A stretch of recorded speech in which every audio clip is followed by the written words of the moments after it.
اللہ کے دین میں یاد رکھو لچک نہیں ہے، آسانی بہت ہے، لچک نہیں ہے. جو آسانی اللہ نے دینی تھی وہ دے دی ہے، اپنی طرف سے مزید آسانیاں آپ کو پیدا کرنے کی اجازت نہیں ہے. اکثر لوگ یہ بات کہتے ہیں اللہ غفور الرحیم ہے، اللہ معاف کر دے گا. یہ بہت خطرناک جملہ ہے. آپ خدا کی نافرمانی کر رہے ہو اور یہ کہہ رہے ہو کہ اللہ کیا ہے؟ غفور الرحیم ہے. یہ بہت، دیکھو اللہ جب گناہ کی بات کرتا ہے نا کہ گناہ مت کرو، تو جہنم کی وعیدیں سنا کے ڈراتا ہے. وہاں یہ نہیں کہتا کہ میں غفور الرحیم ہوں. خوب سمجھ لیں، یہ جو آج ہم نے سورہ اعراف پڑھی ہے، اس میں جو پیغمبروں کے واقعات آئے تو کہیں بھی نہیں ہے کہ پیغمبروں نے قوم کو جا کے سمجھایا ہو کہ دیکھو تم اللہ کی نافرمانی چھوڑ دو. نہیں چھوڑتے تو کوئی بات نہیں، اللہ بہت غفور اور رحیم ہے. یہ کہیں بھی نہیں ہے. کئی واقعات پڑھے، میں انشاءاللہ بھی پڑھتا ہوں اس کو، کہیں بھی نہیں.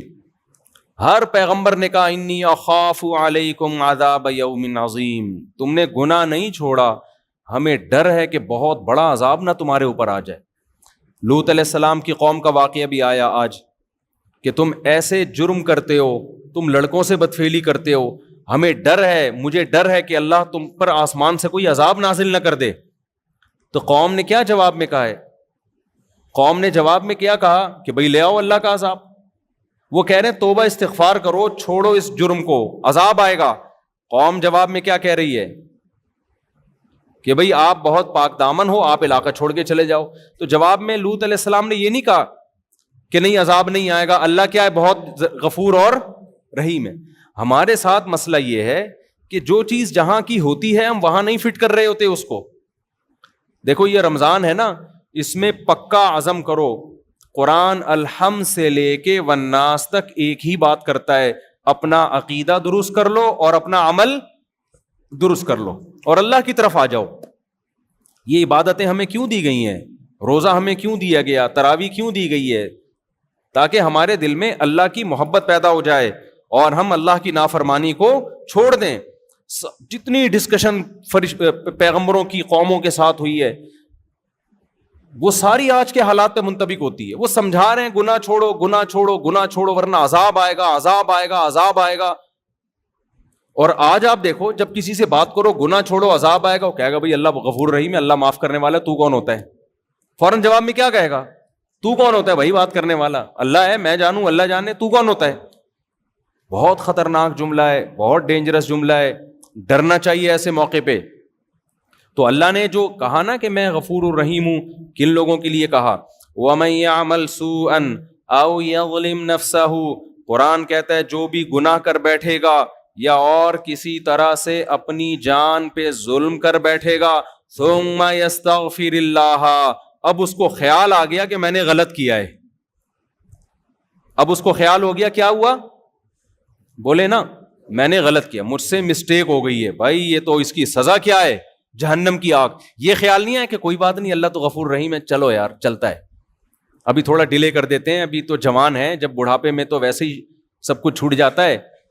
جب منہ میں دانت ہی نہیں رہیں گے تو سود چھوڑ دیں گے کھانے کے لیے منہ میں دانت؟ ارے سود کھانے کے لیے بھی تو منہ میں دانت ہونے چاہیے نا، حرام کھانے کے لیے منہ میں دانت ہونے چاہیے.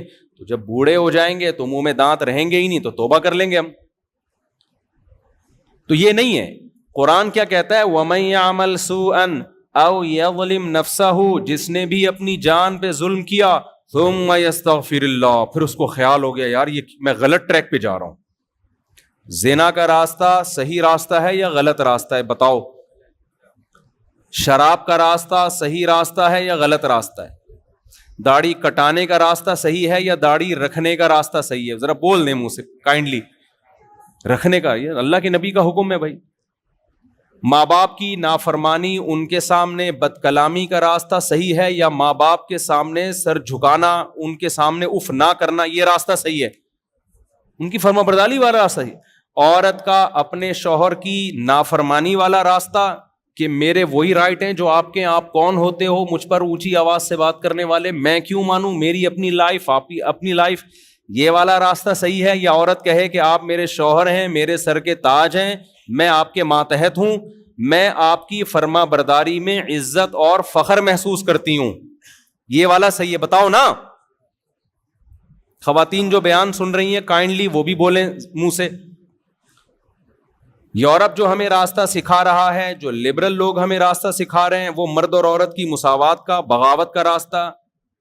ابھی میں سعودی عرب میں تھا, ایک صاحب نے مجھے واقعہ سنایا کہ میری بیگم نے مجھے کہا کہ مجھے جاب کرنی ہے. میں نے کہا تمہیں ضرورت کیا ہے بھائی جاب کرنے کی, سارے خرچے میں اٹھا رہا ہوں, کوئی کمی ہو تو بتاؤ. اس نے کہا نہیں, میری پرسنل لائف, انگلش تو اب سب کو آ گئی ہے, میری پرسنل لائف ہے, آپ کون ہوتے ہو مجھے روکنے والے. کہہ رہے ہم نے کہا بھائی میں نہیں, آپ کو کہیں جانا ہے تو بتائیے کیا ضرورت, کس چیز کی ضرورت ہے. نہیں جی بس مجھے یہی ہے کہ میں نے جاب کرنی ہے, میں اس گھٹن کے ماحول میں نہیں رہ سکتی. گھر کے ماحول کو کیا کہا جانے لگا ہے, گھٹن کا ماحول. گھٹن گھر میں نہیں ہوتی, جیل میں ہوتی ہے. گھر جیل نہیں ہے.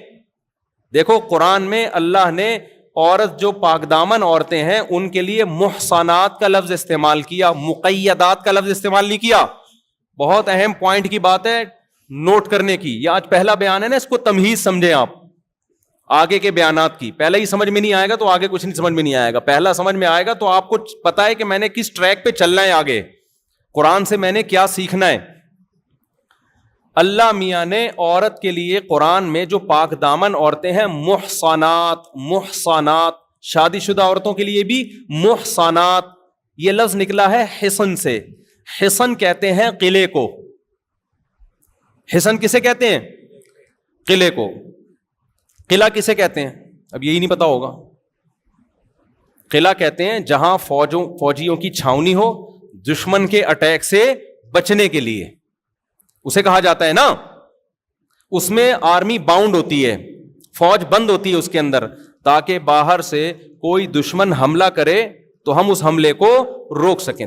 قلعے کی دیواریں اتنی موٹی ہوتی تھیں کہ وہ باہر سے توپ سے بھی حفاظت, تیر اور تلواروں سے بھی حفاظت, اور اس میں ضرورات زندگی کا سارا سامان قلعے کے اندر موجود ہوتا ہے. اس میں وہ باؤنڈ ہوتے ہیں, بند ہوتے ہیں. ایک ہوتا ہے جیل, جیل کے اندر بھی لوگ بند ہوتے ہیں. کیا خیال ہے بھائی, جیل کے اندر بھی بند ہوتے ہیں اور قلعے کے اندر بھی بند ہوتے ہیں. کھانا جیل کے اندر بھی ملتا ہے, قلعے کے اندر بھی ملتا ہے.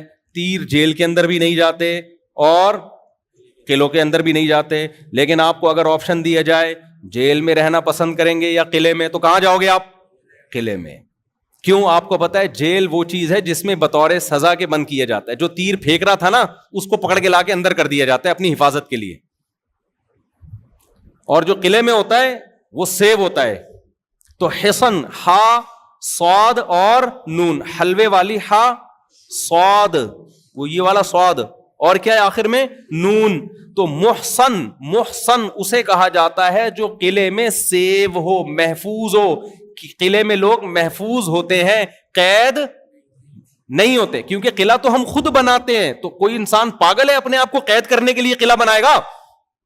جیل دوسروں کے لیے بنائے جاتے ہیں, اپنے لیے نہیں بنائے جاتے. قلعے اپنے لیے بنائے جاتے ہیں, دشمنوں کے لیے نہیں بنائے جاتے. تو اللہ نے وہ عورت جو پاک دامن ہے, شادی شدہ ہے, اس کے لیے محصنات کا لفظ استعمال کیا. محصنات کا مطلب جو قلعے میں محفوظ ہوتی ہے, شوہر کی حفاظت اور گھر کی چار دیواری کی حفاظت. اس حفاظت کو آج مغربی دنیا نے جیل خانے سے تعبیر کر دیا. کس سے تعبیر کر دی؟ یہ قید ہے. گھر میں کیا یہ عورت قید ہے, شوہر کی پابند ہے تو گویا قید ہے, غلام ہے. یہ قید نہیں ہے, یہ کیا ہے؟ بول تو لوگ کیا ہو گیا بھائی, محفوظ ہے. گھر قید خانہ نہیں ہے, عورت کے لیے حفاظت خانہ ہے. اپنے گھر میں کون قید ہوتا ہے؟ پاگل ہے کیا؟ ابے بھائی جب انسان سفر سے آتا ہے, آپ بولو گے پہلا بیان ہی ابے تبے سے شروع کر دیا, تو مجھے ایک بات بتاؤ نا, جب ہم سفر سے آتے ہیں گھر کی طرف بھاگتے ہیں نا, اگر وہ قید خانہ ہوتا تو سفر سے تو انسان کو تھکاوٹ ہوتی ہے, وہ گھر کیوں بھاگتا ہے؟ ہونا ہی چاہیے پارک میں جائے وہ. اب میں آیا جناب اتنے دن کے بعد, تو مجھے چاہیے فوراً میں اعلیٰ دین پارک ہے کون سا ہے وہ, میں اترتے ہی جا ایئرپورٹ پہ میں فوراً کہاں جا رہا ہوں؟ اعلیٰ دین پارک میں, بی اما پارک میں جا رہا ہوں. یہاں بی اما پارک بھی ایک, یا اور کسی پارک میں جا رہا ہوں. تو لوگ کہیں گے مولوی صاحب ہو کیا گیا؟ میں کہوں گا گھر چار دیواری, قید. یہ پارک کھلا ڈلا، کھلا آسمان، کوے، جو مرضی کرو. تو وہ کہیں گے بھائی آپ کا گھر میں آپ جو مرضی کرو یار، یہاں مولوی صاحب ایسے لیٹو گے کوئی تصویر بنا کے ڈال دیں، یہاں قمیض اتار کے نہیں بیٹھ سکتے آپ. گھر جتنا محفوظ ہے مرد کے لیے بھی اور عورت کے لیے بھی، اتنی کوئی جگہ محفوظ نہیں ہے. تو اسلام نے عورت کو جو گھر کی چار دیواری میں بند کیا ہے، تو یہ بند کرنا اس کو قید میں ڈالنے کے لیے نہیں، بلکہ اس کو حفاظت خانہ دینے کے لیے، تاکہ وہ کیا ہو جائے، محفوظ. اور شوہر کی اطاعت اور فرما برداری پہ اس لیے لگا دیا کہ مرد طاقتور ہے، جب عورت میاں کی فرما برداری کرے گی تو میاں پھر اس کے لیے جان دینے کے لیے بھی تیار ہوگا، اس کی حفاظت کرے گا، وہ پھر اس کے تمام ضرورتیں پوری کرے گا، اس کی اولاد کی کفالت کرے گا، اس کی عزت بھی محفوظ، اس کو وراثت بھی ملے گی مرنے کے بعد، اور پھر زندگی بھر کے لیے اس کا خیال کرے گا، جیسے کہ کرتے ہیں، میجورٹی کرتی ہے، چند ایک بے وقوفوں کو چھوڑ کے. تو میں جلدی سے بات کو کمپلیٹ کرتا ہوں. جو رمضان میں ہم نے سیکھنا ہے میں وہ باتیں بتا رہا ہوں، میرے پورے بیان اسی پر ہوں گے، پھر نہیں بولنا مولوی صاحب کو ہو کیا گیا ہے. اگر میں آپ کی مرضی کی باتیں کرنے کے لیے آیا ہوں تو پھر بھائی جو پھر مجھے لکھ کے دے دو، میں پڑھ کے سنا دوں گا. اور اگر میں وہ باتیں کروانا چاہ رہا ہوں جو قرآن کروا رہا ہے، اور انشاءاللہ یہ ساری باتیں قرآن میں آئیں گی، میری اپنی طرف سے کوئی بات نہیں ہے. تو یہاں جو خواتین تراویح پڑھنے آ رہی ہیں، یہاں جو آدمی پڑھنے کے لیے آ رہے ہیں، وہ سب یہ دماغ میں رکھیں کہ یہ میں اپنا کوئی فرقہ نہیں لانچ کیا، میں اپنی کوئی بات نہیں کروں گا، یہ ساری باتیں کس کی ہوں گی؟ قرآن کی. تو اللہ نے عورت کے لیے محصنات کا لفظ استعمال کیا. یہ محصنات کا لفظ محفوظ عورتیں، یہ کون ہوتی ہیں؟ جن کے میاں ہوتے ہیں وہ میاں کی اطاعت کرتی ہیں اور میاں کی مرضی کے بغیر گھر کی چار دیواری سے باہر بولو نہیں نکلتی. تو وہ میں بتا رہا تھا، انہوں نے کہا، میری بیگم نے کہا جاب کرنی ہے، ایکچولی جاب یہ وہ میں قید نہیں رہ سکتی. انہوں نے کہا پھر مجبور ہو گئے. پھر جاب کے بعد کیا ہوتا ہے، پھر وہ گھر ٹوٹتے ہیں. پھر جب شوہر دیکھتے ہیں میری کوئی بات ہی نہیں مان رہی، تو پھر وہ خرچہ کرنا شروع. بھائی تم جاب کر رہی ہو، تم خود کھاؤ. کہتی ہیں ٹھیک ہے میں انڈیپینڈنٹ، مجھے اتنی تنخواہ مل رہی ہے، مجھے کیا ضرورت. پھر جب کیا ہوا تو پھر بچے باپ سے محروم ہو جاتے ہیں، بچے ڈیوائڈ ہو جاتے ہیں. بالآخر پھر وہی نتیجہ نکلتا ہے. جوانی میں ایسی خواتین لائف کو انجوائے کرتی ہیں، اور جہاں جوانی ڈھلکنا شروع ہوئی، انجوائمنٹ گئی. اب تو خود ہی بھیج دیا کرو نا جہاں بھیجتا ہوں میں. وہ ساری انجوائمنٹ کہاں گئی؟ تیل لینے. وہ سب مزے کیا ہو گئے؟ کرکرے. اور مرد کے دل میں بھی پھر اس عورت کی محبت ختم ہو گئی. جب میرے ساتھ وفا نہیں کر رہی ہے تو ٹائم پاس کرو. وہ بھی ٹیشو پیپر کی طرح. مرد کے بڑے مزے ہو جاتے ہیں، میں بتا دوں. خواتین سمجھتی ہیں میاں کو چھوڑ کے جائیں گی تو میاں ٹینشن میں آئے گا. وہ غیرت مند لوگ تھوڑے دن کے لیے ٹینشن میں آتے ہیں، پھر وہ بھی بے غیرت بن جاتے ہیں. وہ کہتے ہیں یار جب سوسائٹی یہی چل رہی ہے پھر انجوائے کرو نا، پھر ٹینشن لینے کی ضرورت کیا ہے. تو مرد کی انجوائمنٹ تو بہت زیادہ بڑھ جائے گی. وہ تو کوئی باؤنڈ ہی نہیں ہوگا نا، حقوق کا پابند ہی نہیں ہوگا، وہ تو لائف کو انجوائے کرے گا. تو پھر نتیجہ کیا نکلے گا کہ بڑھاپے میں مزے کون اڑائے گا؟ کتوں کے مزے ہوں گے بڑھاپے میں. حقیقت بتا رہا ہوں آپ کو. بڑھاپے میں آپ، کیونکہ بچے بھی پھر نہیں ہوتے طلاقوں کے بعد. بچے ایک آدھ ہوئے، وہ بڑے ہو گئے، وہ بھی مارکیٹ سے شارٹ، وہ پھر وہ اپنا انجوائے کر رہے ہیں. وہ اپنی اماں کو کہے گی بیٹی کہ اماں جب تو میرے ابا کی پابند نہیں ہے تو میں تیری پابند کس خوشی میں بھی لائف کو کیا کروں گی. یار تم لوگ پتہ نہیں کیا ہو گیا آج تم لوگوں کو، تو بول دو منہ سے نا. دیکھو جب بیگم صاحبہ شوہر کی پابند نہیں، اب جو ہے نا پوری دنیا اس طرف جا رہی ہے، اس لیے میں ان ٹاپک پہ اتنا زیادہ چیختا ہوں. لوگ کہتے ہیں اتنا کیوں چیخ رہے ہو اس ٹاپک پر؟ پوری دنیا جا ادھر کو رہی ہے. نماز چلتی رہے گی، زکاتیں بھی نکلتی رہیں گی، رمضان کے روزے بھی چلیں گے، لیکن ہمارا فیملی سسٹم کیا ہو جائے گا؟ برباد، تباہی. عرب بھی اسی طرف جا رہے ہیں، اب عجم بھی اسی طرف جا رہے ہیں. اس کو روکنا ہے، ہم نے بند باندھنا ہے اس کے آگے. اس کے میں سائڈ افیکٹ بتا رہا ہوں آپ کو. تو پھر کیا ہوگا؟ اماں نے جب ابا کو چھوڑا، بچوں کے ابا کو، تو پھر بیٹیاں کیا کہیں گی؟ اماں جب آپ ہمارے ابا کی نہیں ہو تو ہم بھی کس کے نہیں ہیں؟ آپ کے نہیں ہیں. تو پھر بڑا چھوٹا تھوڑی ہوتا ہے کوئی، پھر تو انڈیپینڈنٹ ہے نا. تو میں جا رہی ہوں، اپنی گرل فرینڈ میرا آیا ہوا ہے گاڑی لے کے، اماں ٹاٹا. ماں کہے گی بیٹا مجھ سے پوچھ تو صحیح. وہ کہے گی اماں آپ نے ابا سے پوچھا تھا؟ نہیں یاری بات سمجھ میں، بولو نا. اگر یہ وفا کر لیتی نا اپنے میاں کے ساتھ، آج اس کے دفاع میں کون کھڑا ہوتا؟ باپ کھڑا ہوتا. مرد ویسے بھی پاورفل ہے، وہ کھڑا ہوتا، وہ نہیں جانے دیتا. خیر بہرحال وہ جائے گی، پھر آگے اس کا بھی یہی حشر ہوگا. تو بڑھاپے میں پھر کوئی کسی کا نہیں ہوگا، کیونکہ جب آپ جوانی میں وفا کرتے ہیں تو بڑھاپے میں وفا ملتی ہے. جوانی میں بے وفائی تو بڑھاپے میں بھی کیا بے وفائی. پھر بڑھاپے میں جب 40-45 سال بڑھاپا, یہ نہیں کہ 80 سال والا بڑھاپا, تھوڑے دن ہوتے ہیں جوانی کے ڈھلکنے کے, اس کے بعد نہ وہ طاقت رہتی ہے جاب کرنے کی. پھر وہ کمپنیاں بھی کہتی ہیں اب یہ کھانستا زیادہ ہے, کام کم کرتا ہے, ٹھیک ہے نا, یہ کھانسی اس کو زیادہ آ رہی ہے, کام کیا ہو رہا ہے, کم ہو رہا ہے, تو وہ بینیفٹس بھی آہستہ آہستہ کم. اس کے بعد آپ کے پاس پیسہ بہرحال, وہ بھی چند لوگوں کے پاس, سب کے پاس تو پیسہ بھی نہیں ہوتا, باقی تو روڈوں پہ رول رہے ہوتے ہیں, لیکن چند کروڑ پتی ہوتے ہیں.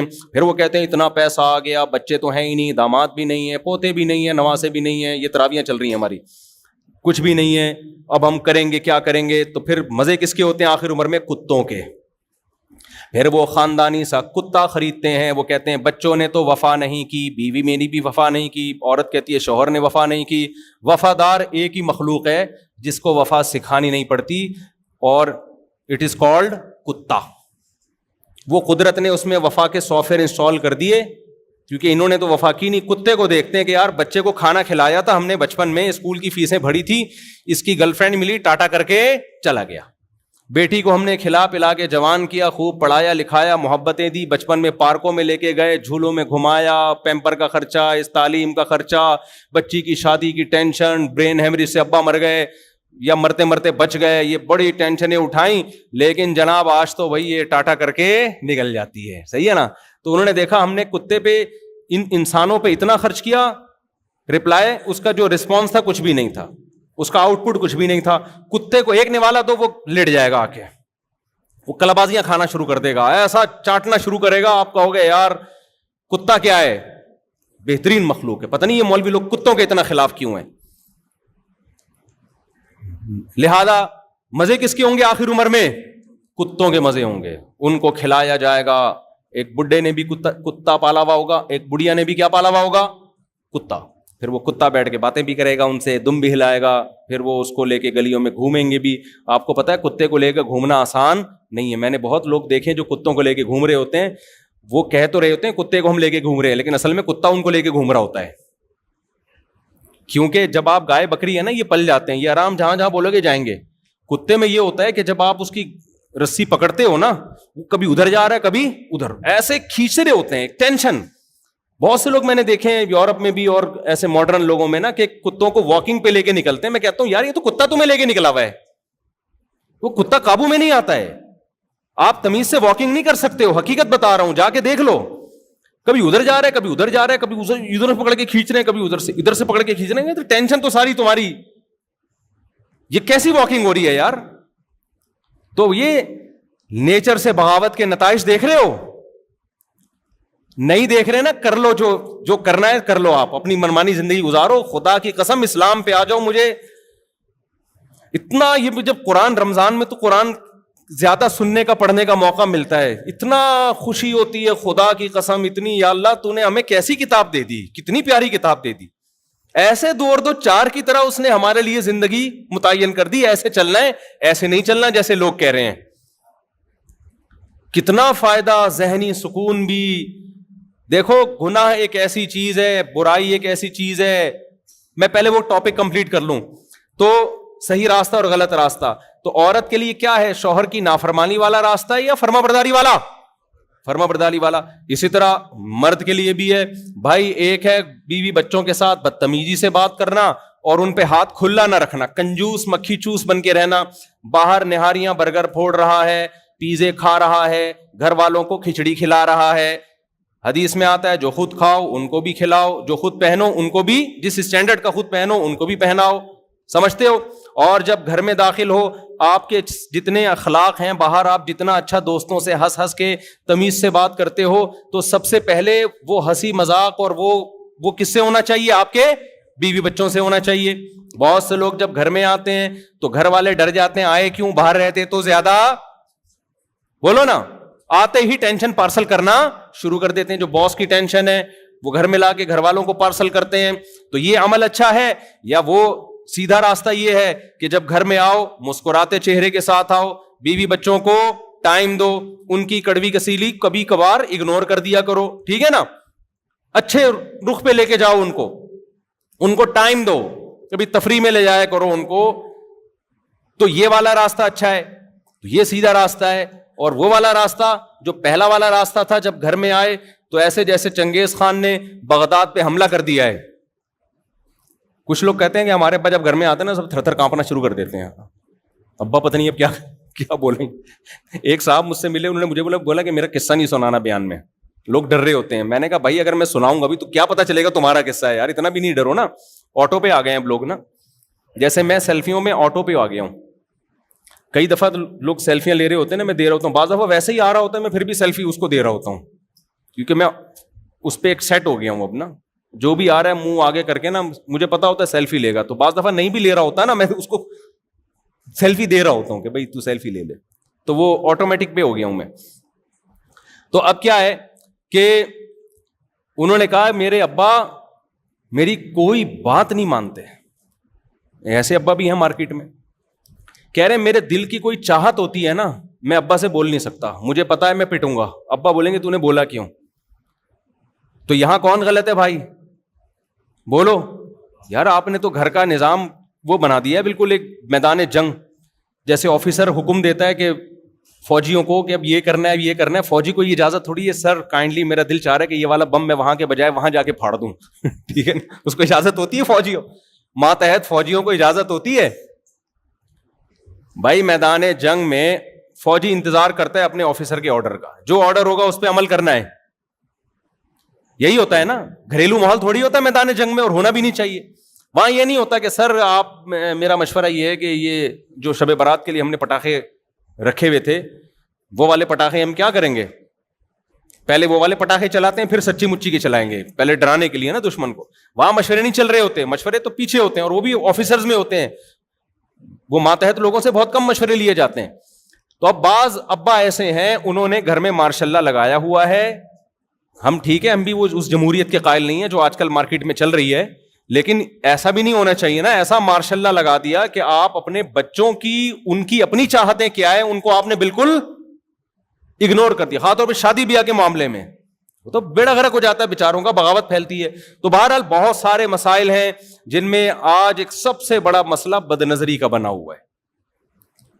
بے حیائی تو اتنی پھیل رہی ہے, انٹرنیٹ پر فحش فلمیں, پھر زنا کی طرف لڑکے جا رہے ہیں. زنا کو برا سمجھنا چھوڑ دیا ہے, لڑکیاں بھی زنا کی طرف جا رہی ہیں, کیونکہ جب دیکھ رہے ہیں کہ انٹرنیٹ پر فحش فلمیں, برہنہ فلمیں دیکھ رہے ہیں کہ انہیں کوئی عذاب نہیں آ رہا ان کے اوپر. دیکھو یہ تو ایک عورت باقاعدہ اپنی فلم بناتی ہے, لاکھوں روپے کروڑوں روپے کماتی ہے, 20 مردوں سے زنا کرتی ہے, اور اس سوسائٹی میں پھر بھی اس کی عزت میں کوئی کمی بولو نہیں ہوتی, نہ کوئی خدا کا عذاب آتا ہے. تو قرآن کہہ رہا ہے لوط علیہ السلام پہ عذاب آیا, فلاں قوم پہ عذاب آیا, تو یہاں تو کچھ بھی نہیں ہو رہا. تو یہ نارمل ہے, یہ پتہ نہیں ہم کیوں اتنے تنگ ماحول میں ہیں.